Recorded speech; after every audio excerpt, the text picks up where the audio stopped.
stage. For the 5th episode of the Fire from Heaven series, we're happy to be joined by Amir Freimann. Amir was a longtime student of Andrew Cohen, the head of the Israeli Center for Andrew's Teachings, and is the author of Spiritual Transmission, Paradoxes and Dilemmas on the Spiritual Path. Beyond his own personal experience with spiritual transmission, Amir has gathered extensive knowledge of the topic through his interviews of spiritual teachers and practitioners around the world. We hope you enjoy the conversation. Well, hi. Hi there. What was it that interested you in doing this?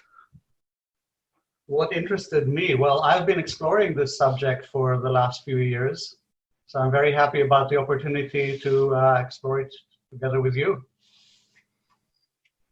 So, how would you define the topic then? When you say you've been exploring it, what is it you've been exploring? I've been exploring the question of spiritual transmission and the paradoxes and dilemmas in the teacher-student relationship on the spiritual path. And that is based on both my experience being for 20-something years a student of Andrew Cohen and living in his community in Massachusetts, mainly in Massachusetts, and also interviewing about 100 teachers and students of different paths and traditions about this question of the teacher-student relationship. And that culminated in the publication of a book about a year and a half ago or so.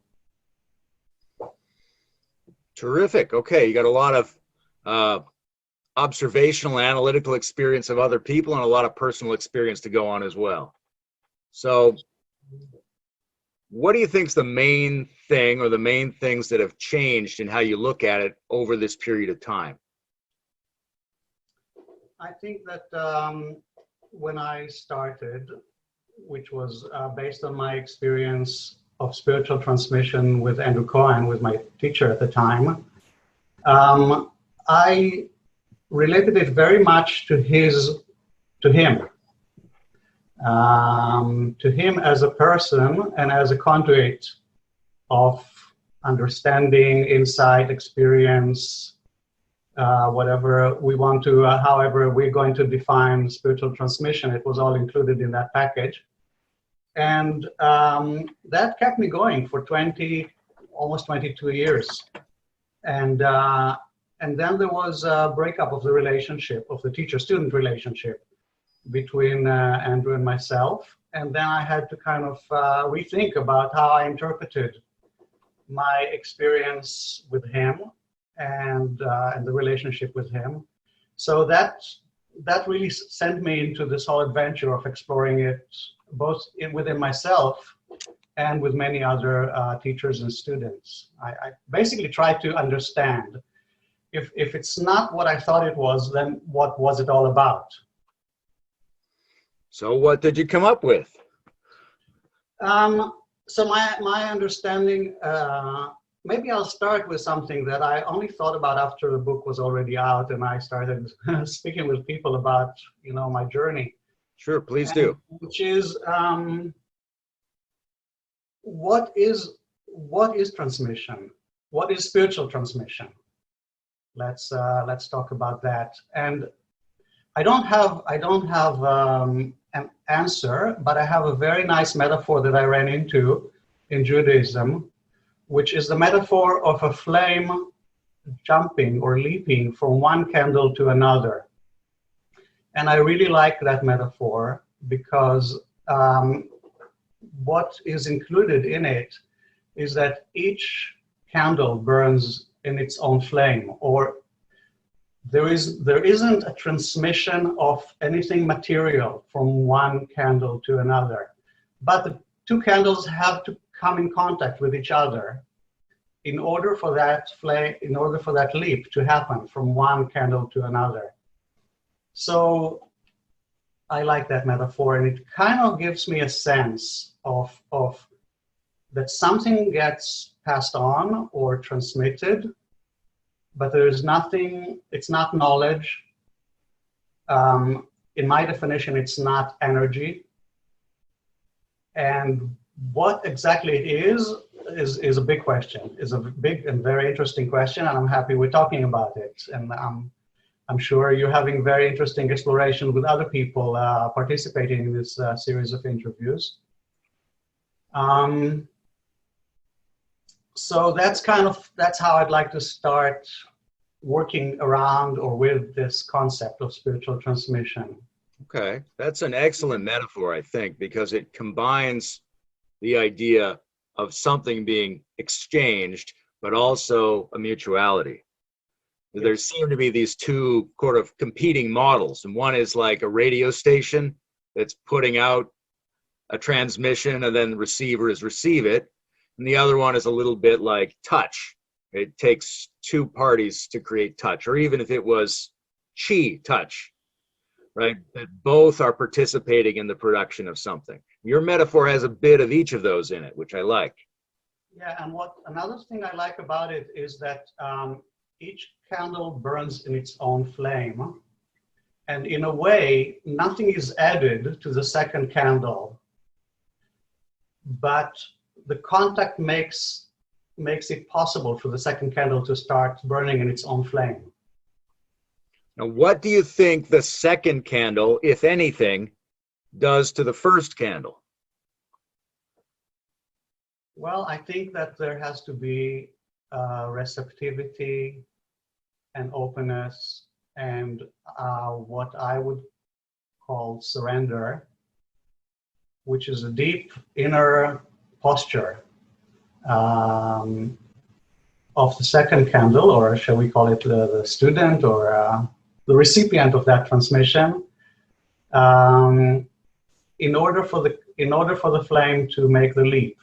Now, what exactly surrender is a whole big topic, and I'd be very happy to talk about it. I'm actually writing an article on this topic these days under the title of Surrender to a Spiritual Master.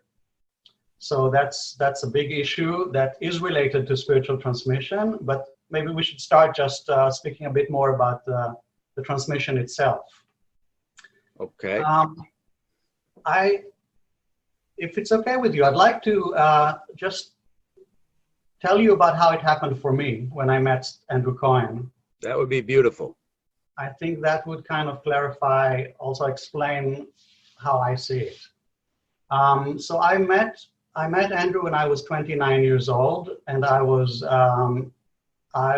had been a seeker for about a dozen years, since I was 16 or 17. And I spent 2 years in a Zen monastery in Japan. When I was 25, I went there, and I did quite a bit of meditation and different retreats, etc. And when I met Andrew, he came to visit, to spend some time in Israel shortly after he started teaching. One of his Israeli students invited him to come and teach in Jerusalem. So I met him on the first evening before he started teaching. We actually met for dinner even before the very first teaching. And my first question for him was, why am I not enlightened yet? Which was it's kind of a funny question, but I asked it quite innocently, because I thought, look, I've been pursuing this for more than 10 years quite seriously. I've given it a lot of time and energy, and I don't actually feel I'm making much progress, which was actually my assessment, or how I saw what was happening. And he looked at me and he said, it's because you're afraid. And that really stopped me. I mean, I was an Israeli macho, and I had been to a few wars. I didn't really think that fear was part of my vocabulary, and I didn't understand what he was referring to. So I asked him, "What are you talking about?" And he said, "You'd have to figure it out yourself. But when you do, please let me know." And so for whatever reason, I took him very seriously, and took that instruction very seriously, or that pointing very seriously. And so that night I stayed up, sat in my bed, and tried to find what it, eventually the question became for me, what am I most afraid of? I thought that if I figure out what I'm most afraid of, maybe that would also answer the question of what's in my way to enlightenment. And I actually think it was a good way of looking at it. And at some point during that night, I came with the answer. And then next morning I called Andrew and said, I'd like to meet with you and tell you what I came up with. And we met, and I said to him, I asked myself, what am I most afraid of? And the answer is that I will waste this whole lifetime and die without getting what it's all about.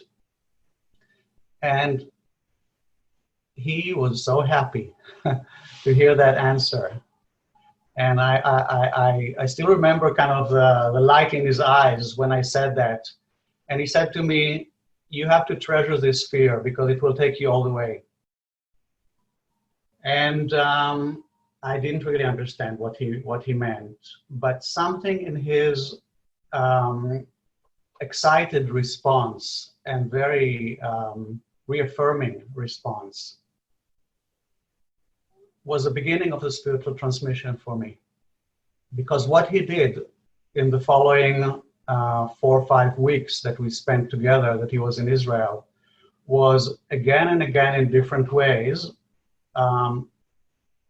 point me at what was driving my search and what I was looking for and whatever intimations I had of what it was, and basically pointing me toward myself.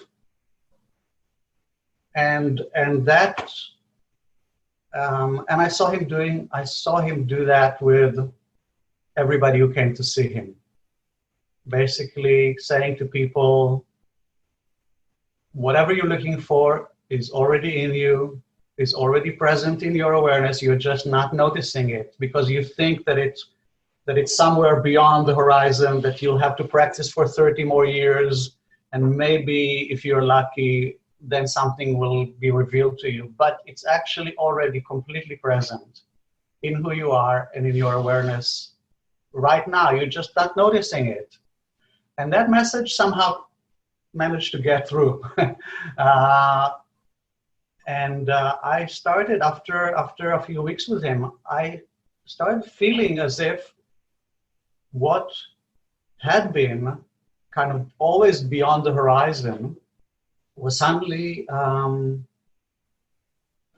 didn't even know how to explain this, but it was suddenly very present in my awareness. I mean, it wasn't, I was like, it's here, I can see that there is nothing between, but what is it? Or it was still, something was still missing. And then at some point, after I think 3 or 4 weeks of spending time with him, suddenly the question came to me, could it be that Andrew is my teacher? And that question really surprised me because I was always, I always thought of the teacher-student relationship as a recipe for spiritual slavery. And I had opportunities, you know, I spent 2 years with Zen master in Japan, and I went to see many teachers.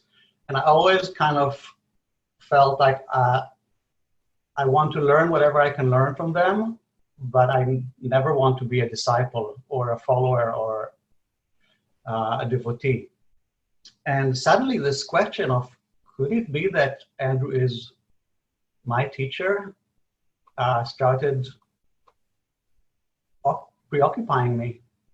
And I really didn't understand where that question came from, because it just, what could that mean? But over a couple of days, it really drove me crazy. And I felt this is a really important question. Maybe if Andrew is my teacher, then this is really the one opportunity I have in this lifetime to make make the leap. But That's how do I know? interesting. If you don't mind me interrupting you for a Yeah, minute. please.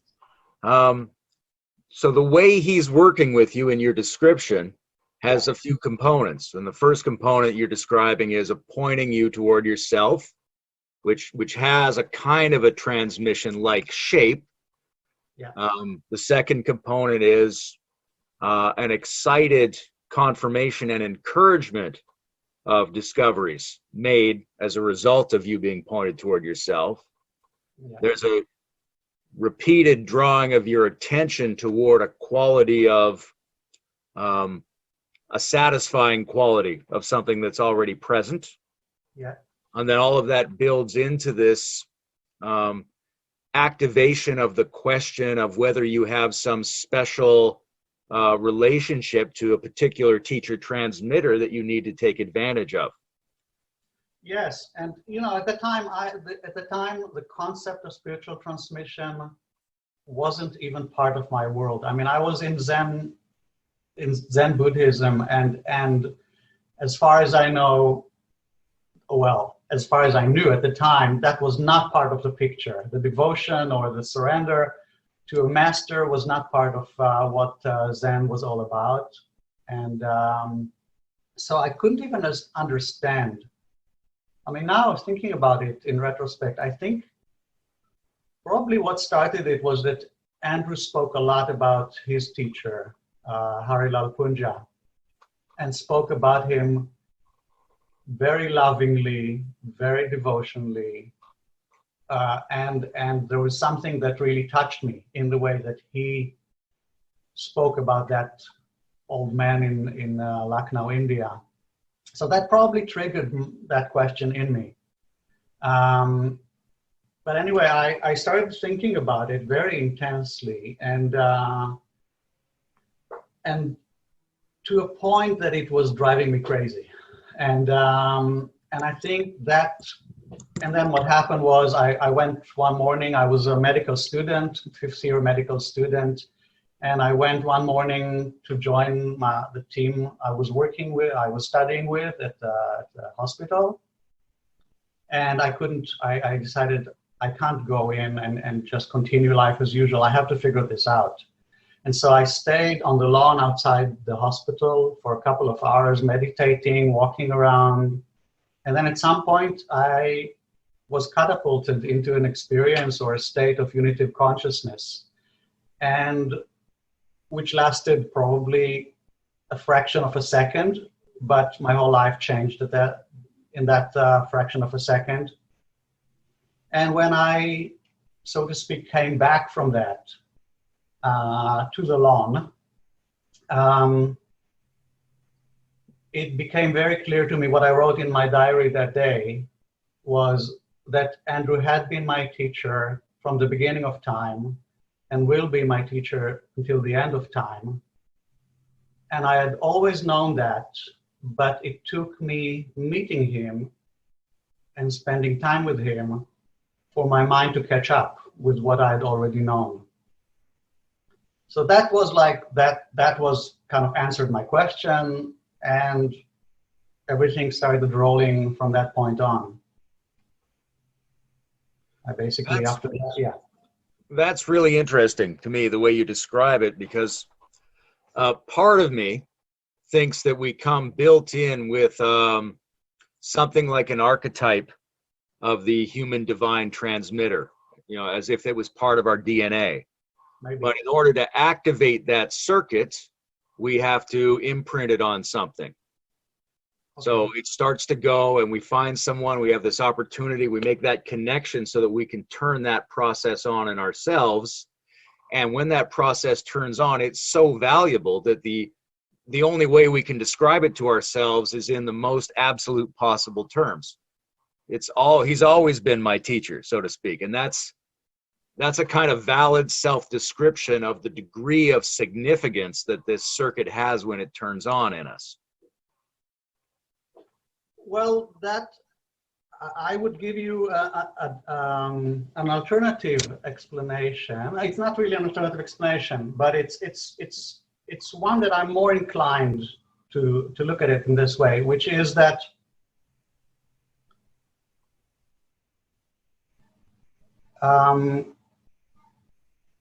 The archetype is not of a teacher or a transmitter, it's of enlightenment itself. That already exists in us. And I wouldn't even call it an archetype. I would say that enlightenment is already always present somewhere in our consciousness. And something needs to happen, something in the relative realm needs to happen in order for us to suddenly become aware of that. For that which was in the background or hidden behind a veil to suddenly take the front stage. And then we say, oh my God, I'd always known that. That's always been there. I was just not paying attention.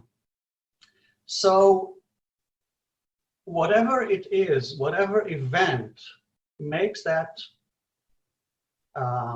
secret becomes self-evident to us,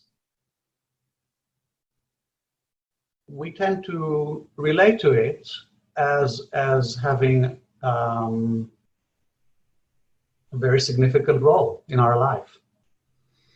And it can be a practice, it can be, well, basically any condition. It can be nature, it can be a trauma. Whatever is the catalyst, because it makes us become conscious of something that had always been there and will always be in our awareness, that is absolute, that is ever present. We tend to connect the event or the conditions to the absolute or the ever present, if that makes sense. Sure.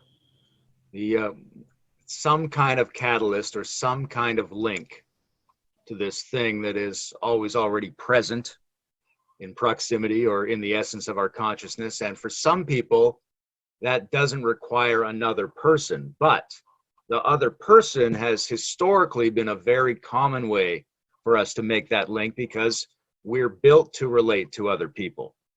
And I think we're built with, when I say archetype, I mean something more like the possibilities of ourselves that are built into us, right? Like, my hair is beginning to go gray, but that was in my code from the beginning. It's a version of myself that was already set up. And there's a version of myself that realizes that enlightenment quality. So in one way, I'm looking to make some kind of connection to that enlightenment quality, but in another way, I'm looking particularly for the experience where a human being, that is to say me, makes that realization. And the example of another human being, somewhat like ourselves, encountering that realization is really useful to get that going for us. It's one of the most successful historical ways to make that linkage. Yes, and if I go back to my experience with Andrew, and the way I understand it now is that in him I met, maybe for the first time, a person who was absolutely confident and sure about the possibility of enlightenment and liberation for anybody who truly wanted it.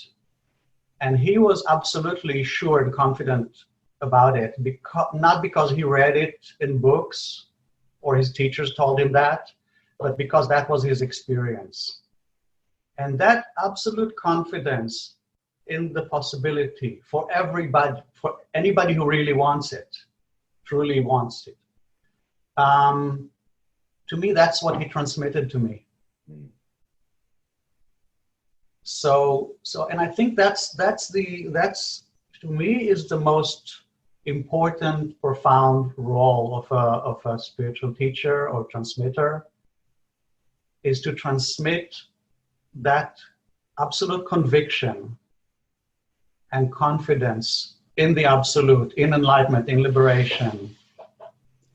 Have you experienced transmissions from Andrew or other teachers or other things in life that were interesting, spiritual, meaningful, energetic, but weren't necessarily this absolute condition, Yes. right? Is there a range? And what do you think about those other kinds of transmission aside from that confidence in the absolute? Well, so I'm very limited in my experience. You know, I only have the experience I had in this lifetime, and I don't know much about other lifetimes or other people's experience. So for me, there are different powers, and there are different ways in which teachers can inspire and give you confidence in your search and in the possibility of that which is beyond the mind, beyond the senses, etc. But I was always looking for something which now I call it unitive consciousness. I didn't know that at the time as I was seeking. What I was looking for was answers to the most pressing, burning human questions, which are who am I, why am I here, and what is all this? And I met different teachers and heard different teachings, and in none of the cases I felt that they were enabling me to know directly for myself the answers to those questions, which is really all I cared about. I felt like I don't care if I can walk through, go through doors or fly in the air. That's not going to answer these basic questions for me. And as long as I don't know the answers, I'm basically wasting my time. So you now have what might be considered a more expansive view about how this kind of transmission, how this contact, how this catalyzing can occur. Yeah. Do you think that the understanding you have now would have served you when you were younger, or did you need to go through that process of having a person do it with you? Well, that's a great question. And you see, it's a question that I struggled with a lot as I was working on the book, on my book on spiritual transmission. And because the whole idea of the book is to inform seekers about the complexity and the paradoxes and unresolved dilemmas that are inherent to the spiritual teacher-student relationship. And I kind of wrote it, and I still think it's useful for people to kind of consider these paradoxes and dilemmas and struggle with them. I think it's a good thing. But I think that at the same time, surrender is essential. And for surrender, you have to let go of all these considerations and I don't know if it's possible to completely let go of them. I mean, for me, they never disappeared. The doubts, the reservations, etc. They were always there. But to let something else take over, at least for a decent period of time, in order to experience the benefits and the glory of surrender to a spiritual teacher. When you're working with a spiritual teacher or adept transmitter, how do you make that distinction between the gesture of surrender and receptivity that's necessary in order to enable the process and the danger of sacrificing your individual integrity in a particular interpersonal relationship? I actually think that it's unresolvable, this question. And that it's a good thing that it's unresolvable, in the sense that as long as we struggle with it, and as long as we are aware that that autonomy, independence, free will, critical thinking on the one hand, and surrender to a spiritual master on the other hand, that they are incompatible and that both are essential for our psycho-spiritual development. And as long as we are kind of struggling or in a very dynamic movement between these two imperatives, then there is good chance that we'd be able to, that the relationship and the transmission and our development will continue to be dynamic, alive, and beneficial. I think that if we, maybe at some point one has to, maybe at certain points one has to fully surrender and say, forget about my autonomy and independence and criticism and doubts, I'm going to put these aside for I don't know how long. And maybe at other times one has to say, well, I actually feel I've received whatever benefits I can receive from surrendering to the teacher.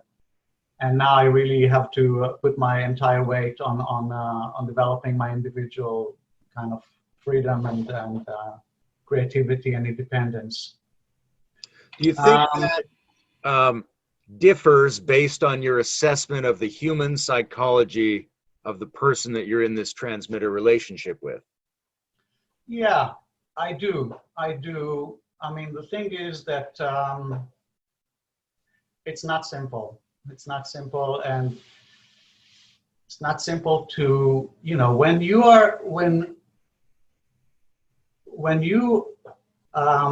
are faced with a teacher who pushes you, pulls you, tells you to go way out of your comfort zone, you naturally think that they are crazy and that it would be a very bad idea to obey them. And that's unavoidable, and that's kind of, that to me is part of the if you're really taken out of your the constraints of your own mind and conditioning, then part of you would feel like you're going to die, and that you must be crazy to do this. So then you have to surrender. Then your trust in the teacher, in the process, in God, whatever, has to be stronger than your reservations and doubts and fears. Now, how do you know?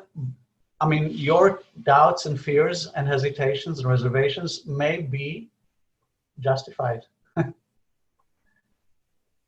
So how do we resolve this? Do you think that there is a possibility or even an obligation on the student to help the teacher's human psychology, or does that thwart the process of the transmission and reception? Well, if the student is quite mature and highly developed, him or herself, and there is a very and they're almost, I think the process of the teacher-student relationship should move toward the two of them becoming peers. It will never happen. The teacher would always be seen as higher than the student, but it should move in that direction. And after a while, I think it can be useful, very, very useful sometimes, for the student to tell the teacher, look, this is really not working for me, and I don't know why you insist that I should go in that direction, but it only makes me feel like a total failure. It's not happening. Just come vulnerably, not assuming that they know what's right and that the teacher is wrong. That probably is not going to work well. But be honest about their experience and the effect that the teacher is having on them, or the teacher's instructions are having on them, and basically try to find out. And I think if the teacher is a caring, responsible, mature human being, they would be interested in finding out. Well, a student of mine who's been with me for 10, 15, 20 years is telling me that something is not working, and that he feels like there's some limitation that maybe I'm imposing on him or her, and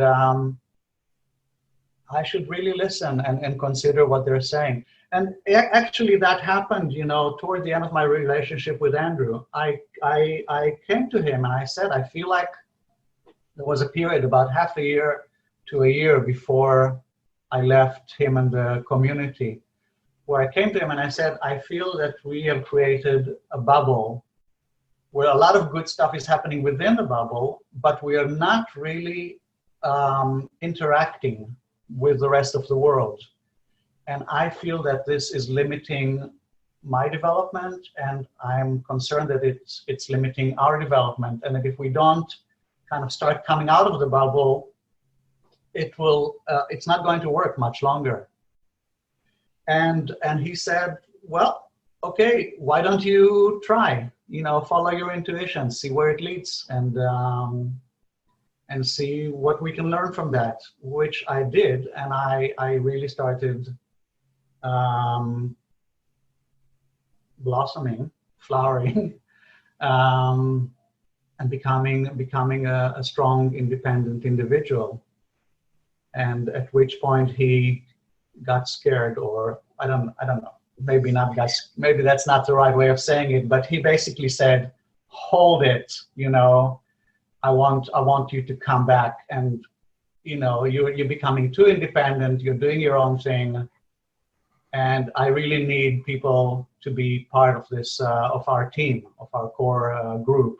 So he basically called me back to kind of fit in the groove. And that was the breakup of our relation. That was the direct cause of the breakup of our relationship. When that relationship broke up, did you feel there was and initially, did you feel a diminishment of your access to that transmission in that form? Or did you feel it was already secured within you and nothing could make any difference to it? Well, I can tell you it was a very traumatic event. I spent probably half of the next half year in bed, sick, physically sick.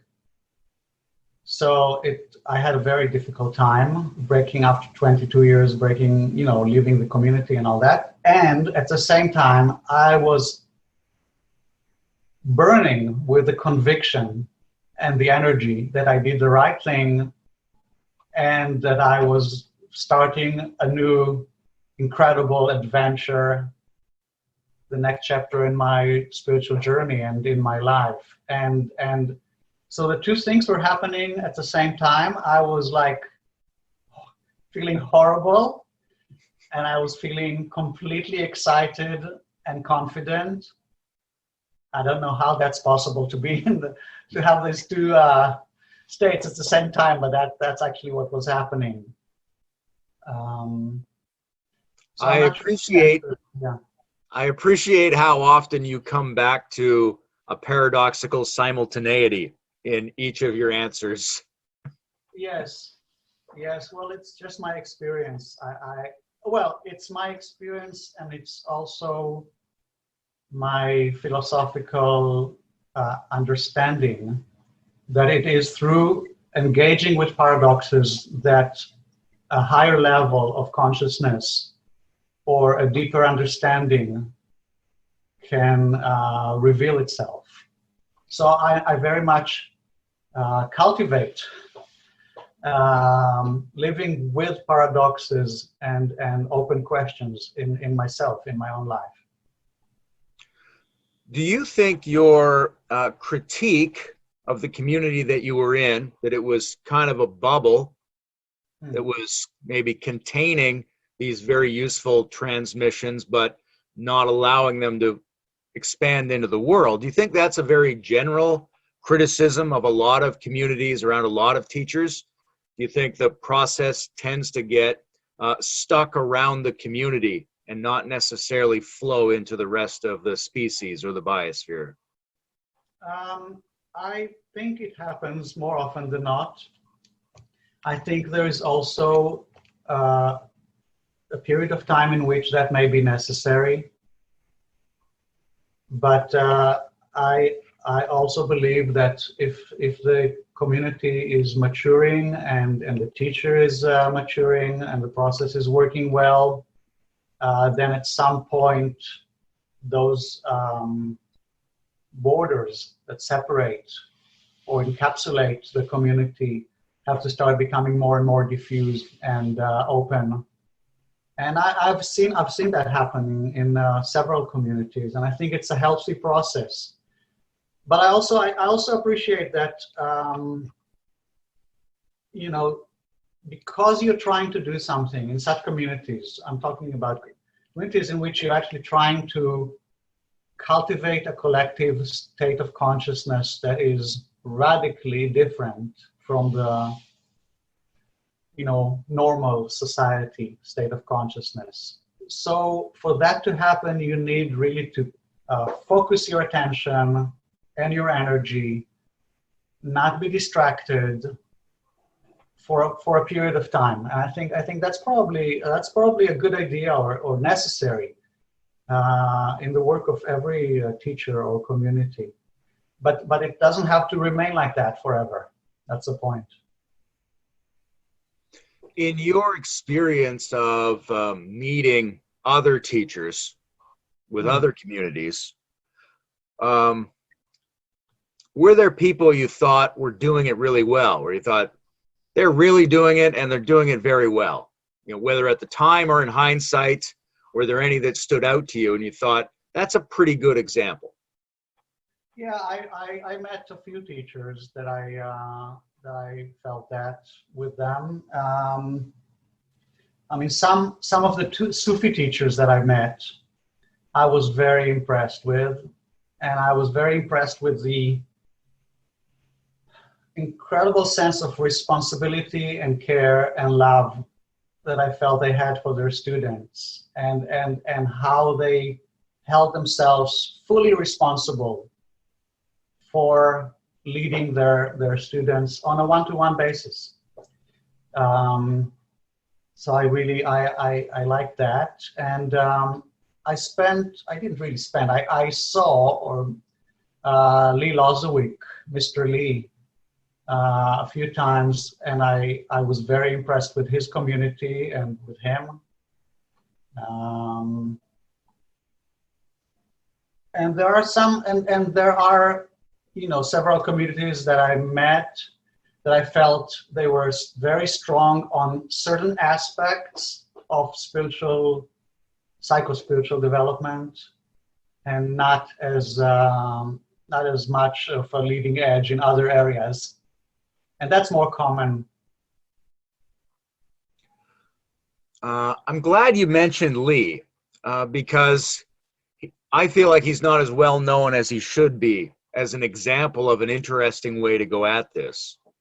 And I wondered if you would say a few words about what you thought impressed you about that community. Well, I didn't get to know him or his community well enough to comment on that. I definitely feel that he was an exceptional teacher. I was very impressed with his, I mean, humility is too big a word. He was just very natural, unassuming, and yes, humble person in a unusual way, I would say. And he felt very, I thought that he felt the full weight of his responsibility as a teacher and took that very seriously. And I think that because of his experience with his teacher, of his own surrender. Mm-hmm. That's a very interesting example, because very few people start teaching and then acquire a teacher, as Lee did. Uh-huh. When you were saying how much your own initial experience might have been catalyzed by Andrew's tales about his relationship to his teacher. Yes. That stood out to me as a very interesting feature, as a sort of templating that human beings can make use of in order to become engaged in that process. Yeah.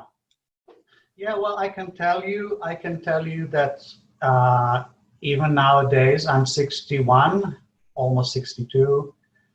I've been on the path for 40 years or more. And I feel that surrender is essential for me personally. So I actually feel that surrender to a teacher, which of course has different forms or manifestations at different stages of the way, but that it has a role to play at every step of the way. And I feel for myself personally that there is something that feels to me more wholesome or healthier, I'll say it in a simple way, to be in a position of surrender than not to be. We were talking about things that we can make a connection to, that could be a catalyst with which we could work in our surrender to access something which is always already present everywhere, or at least in connection with our consciousness. But even though you could hypothetically make that link with anything, some things make that link a lot easier. Some people are easier to do it with than others. Some spots in nature might be easier than others. Some kinds of symbolism and ideas might make that link easier for us. If you agree with that, is there anything you think is in common among the different kinds of things that make it easier for us to form that link and enter into that surrender? Yeah, well, I'll speak about my own experience, which is that if I look at different occurrences in my life, where there was a leap in consciousness and experience, a transformation of sort, in each of these cases, a question appeared in me that was a strange kind of question. I call them charismatic questions, because they have like this magnetic effect. Now, a question doesn't have to have a question mark at the end of the sentence. It can be a sense of wonder, of like, what is this? Of something pulling you out of yourself, or loosening your the structures that hold you together. But something that kind of takes you out of yourself. For me, these are always questions such as, what happens after I die? What's calling me? What is all this? Who am I? Is Andrew my teacher? And to me, these questions, and for me, they appear as questions, but there's something that kind of comes from, I don't know where, that is inviting me or pulling me to move out of myself or into myself, and I feel that where it's coming from is also where it's pulling me toward. So that these questions or these invitations or these, maybe we can use the word transmissions that come at me, toward me, are also pulling me or calling me to the very place from which they're coming. And in each of these cases, following the question, following that something strange that is, I don't know where it came from, but it's actually really doing something, working on me, has brought with it a certain leap or transformation. So on the subject of transmission, what's drawing us forward now? What are we being invited to? For you or for the species, what do you think we still need to find out? Where are the openings and the unanswered questions that need to be inquired about going forward? What is enlightenment? I mean, I don't know about the species, but I can speak about myself because I'm just starting a research on this very question, a PhD research. And what it means for me is, I think there is a difference, a big difference between having spiritual experiences or peak experiences or mystical experiences that may have a very profound effect on the individual, may change something in their chemistry that is kind of carries them forward.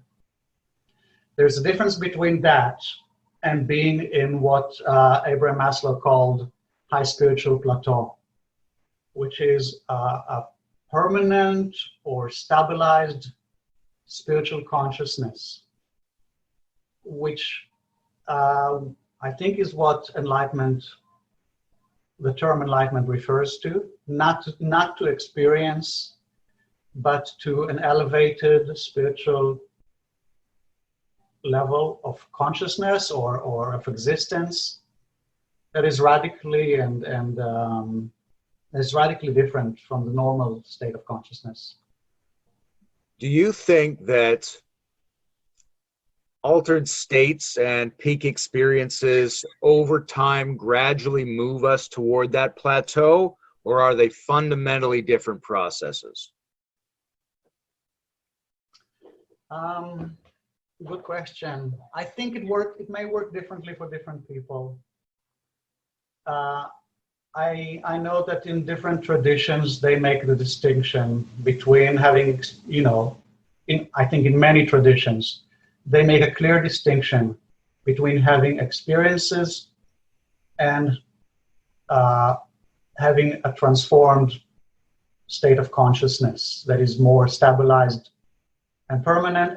And in different traditions, that's the goal. It's not having experiences. Now, experiences may, as in my case, give you confidence, gives you kind of a glimpse into what's possible.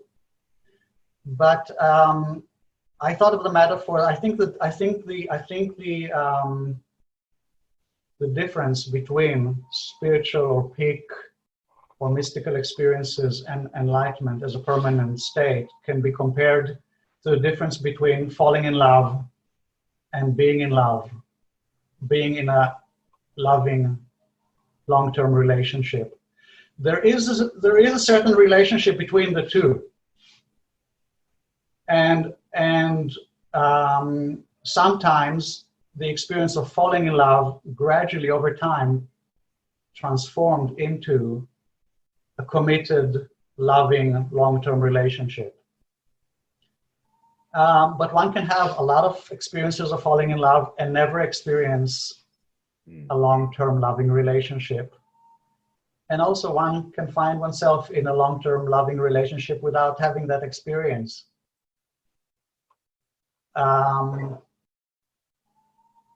Yeah. I imagine that a lot of people, like in your own case, have experiences, and when the experiences have gone, something remains, a kind of trust or maybe faith, we could call it, in what the experience revealed. And so you have a kind of level of confidence or faith that was higher than you had before, but still not as high as these individuals that you run into that are stabilized at that high spiritual plateau. Yeah, that's definitely my experience. I wonder what it is that makes, I wouldn't say I wonder, I really want to understand what makes that difference between having more confidence for a period of time, maybe for a long period of time, something changing, which I feel happened in my case, and versus staying on the high spiritual plateau and not losing it, and basically remaining there. And I mean, that's really what I feel is for me is the most burning question, not just scientifically or academically, but very personally, because that's how I see the continuation of my own journey is by engaging with that question of what makes the difference, and how I don't even know if we can speak about how does one make the leap from having experiences to being on the on a high spiritual plateau, because anyway, according to quite a few traditions, it's not something that you can will, or that you can, there's not much you can do in terms of practice or intention or putting yourself in certain situations that would make that happen. I mean, traditions say it's a matter of grace, and whether it happens to you in this lifetime or not is not really in your hand. But I feel that engaging with that possibility and keeping a certain tension with that possibility is, for me, that's what's calling me.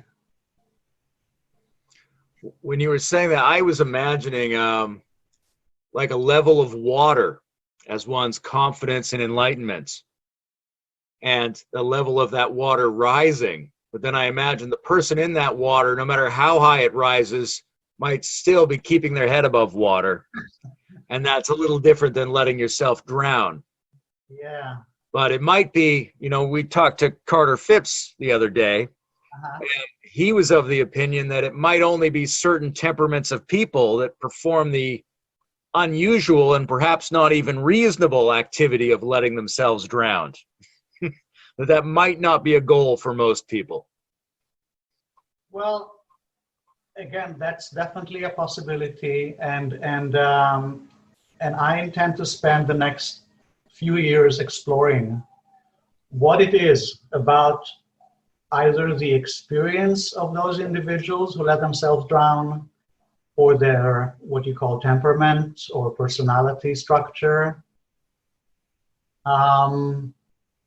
I think we don't know yet. I think it's a big question. I think it's a very important question. For me, anyway, it is. I don't know about the human race, but for me, it is. For me, too. I think it's an important question, and I'm having a lovely time talking with you. But this might be a great moment to ask Bruce back. I'm not going to throw any question at him, but if he's got any observations or anything he wants to ask, this would be a good time. Hello, Bruce. Hi. Yeah, great. Thanks for both of you. Really taking an interesting deep dive into this topic. Again, as always, I'm working on the side, and I can't really work because I'm too fascinated by what the discussion is. I wanted to say just as a comment, I was delighted to hear you mention Lee Lozowick also. I lived in Arizona and actually was going through a significant spiritual exploratory process at that time, living out in the wilderness, and I met some members of the home community and was fascinated by by Lee and his community. I was in a rock band with Billy Bob Thornton's brother, so I was in that whole rock and roll thing, and I liked the rock and roll spirit in the home community.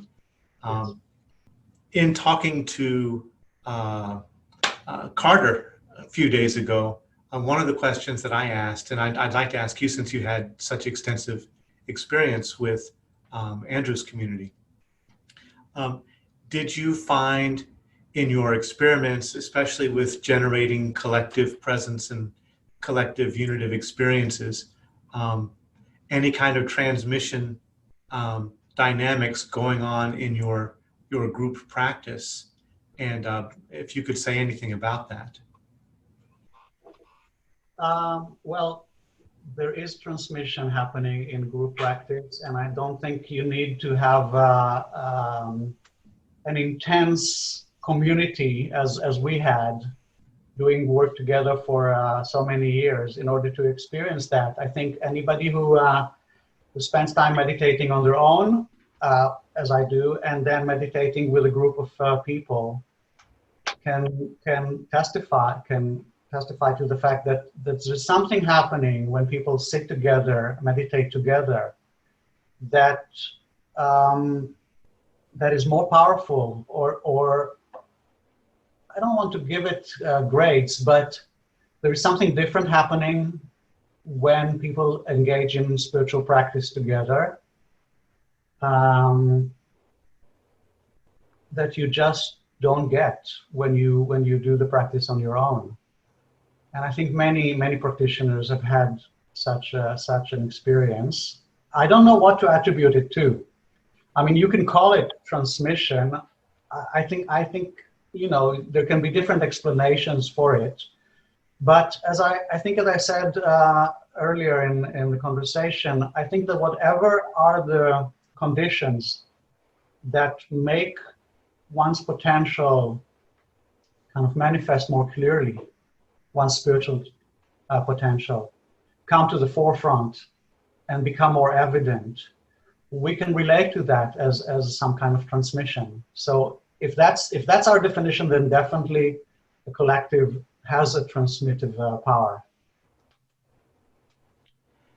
Great, thank you. Yes, I've experienced that as well in at least some communities and some practice groups. There seems to be a special intersubjective amplification that can happen.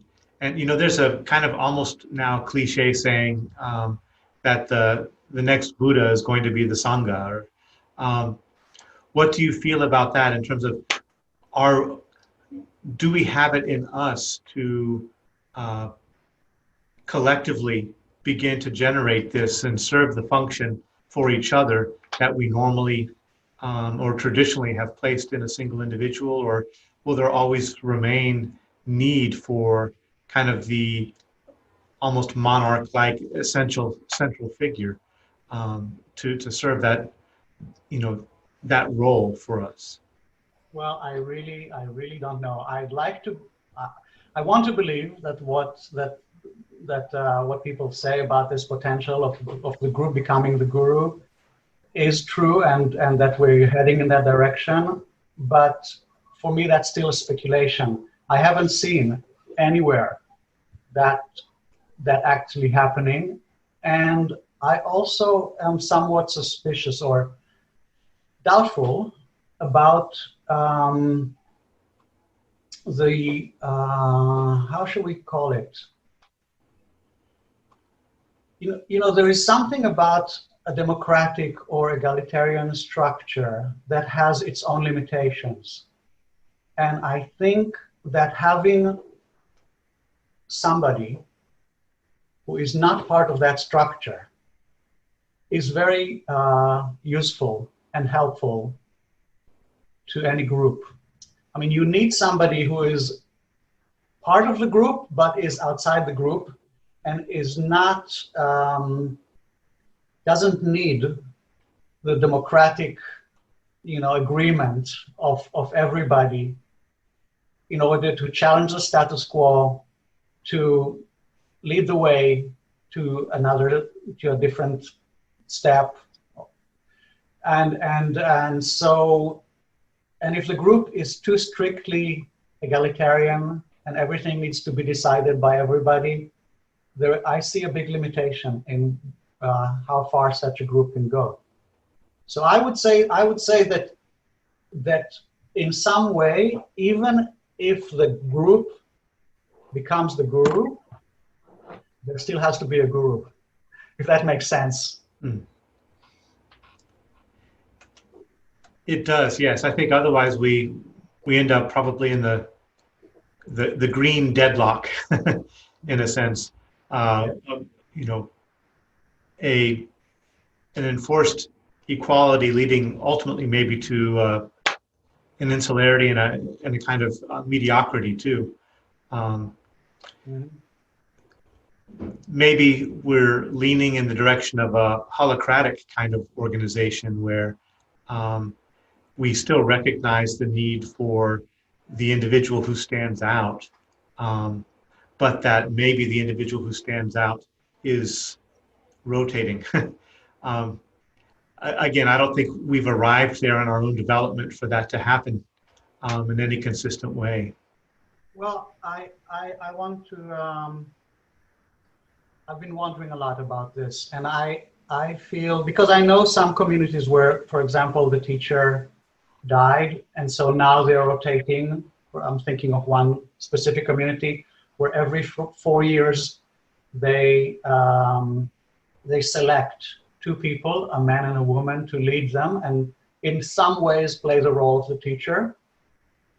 And I think that there is something in the archetype or the position of a spiritual teacher and the devotion and surrender that people in the group feel to the teacher that empowers them, I mean, also in not so good ways, but it also activates certain potentials that can only be activated when you're in that position as a teacher, as a spiritual teacher, as a guru or a master.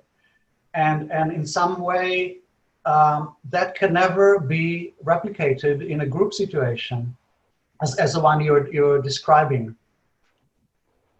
So there's also something about the students or followers, disciples, activating human potentials in the teacher and then benefiting from that activation, which only works in the guru-disciple model and not in any other model. I think there are definitely ways for groups to get a lot more sophisticated than they have been hitherto. Right? Our notion of democracy and egalitarianism may be a very low-level understanding of how groups ultimately could be arranged. However, there seem to be, like you're saying, 2 things that leaves out. One is that the special individual signals something to all of the individuals about their own transformation, something that they don't get in their relationship to the group, something about their autonomy in transformation. And the other part is the special relationship that is somewhat like the intimate relationships in our own lives, where someone who's just the rotating figure from the group is not someone with whom you are deeply in love and therefore willing to make that extra risk of surrender.